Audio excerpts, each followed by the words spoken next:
Okay, so we've got the 305 out of the Starfire completely disassembled. Say hello to the camera, Cam. Hi. So we dove in and got this thing tore apart. Mostly yesterday, we finished it up today. Um, basically, this thing has a lot of carbon, as you can see.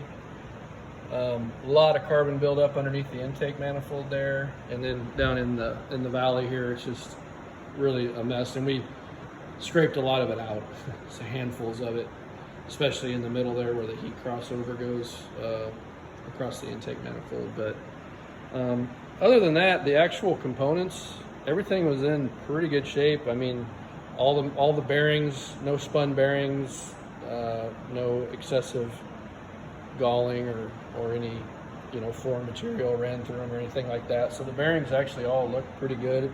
Main bearings and the rod bearings, everything came apart pretty easy. The lifters took a little bit to get out, which is pretty typical of an older engine, to get them to come out of the lifter bores, but we're able to work them back and forth, and they came out all right. Typical cylinders are pretty glazed, pretty shiny mirror finish. So next step is we're going to measure everything, measure the inside diameter of these cylinders and see how far out they are, and see if we can reuse the pistons and just put new rings in it. And then we'll mic the journals on the crank.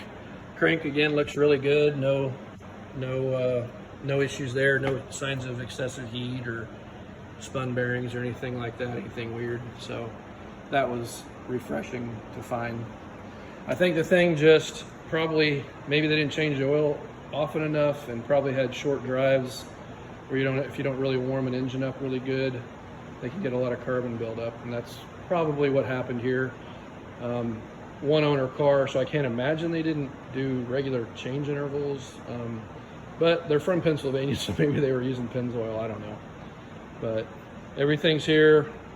The heads are in good shape. I don't, off the bat, just by quick looking, I don't see any cracks on it, but again, I'll have to disassemble them and have them cleaned and Magnaflex to see if they're cracked, but I doubt they are, but they might be.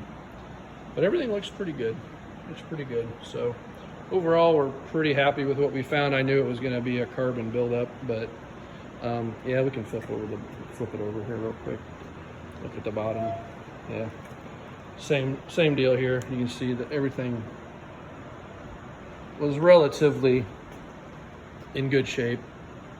No major issues that I can see. So just looks like a good candidate for a rebuild. So we'll the timing chain was super sloppy. That was definitely wore out. Original timing chain in it. So we'll obviously replace that. But Where'd that go? it's over here. Original with the plastic gears on it, so that's just kind of a time bomb waiting to happen. So definitely get rid of that thing. But there she is. She's just sitting, anxiously waiting for her rebuilt engine. We're gonna, like I said, we're gonna work on the engine a little bit more, mic it, see what it exactly needs done, take it to a machine shop, have it all hot tanked and cleaned, get all this nasty stuff cleaned off of it. We're gonna get the car lifted up, start taking the front suspension out from under it and the rear end out from under it, because it needs, a lot of that's gonna need to be sandblasted, and we'll probably end up powder coating or painting a lot of that and getting it cleaned up underneath. All right, I think that's it, Cam. Did I forget anything? No, that's it. All right. Until next time.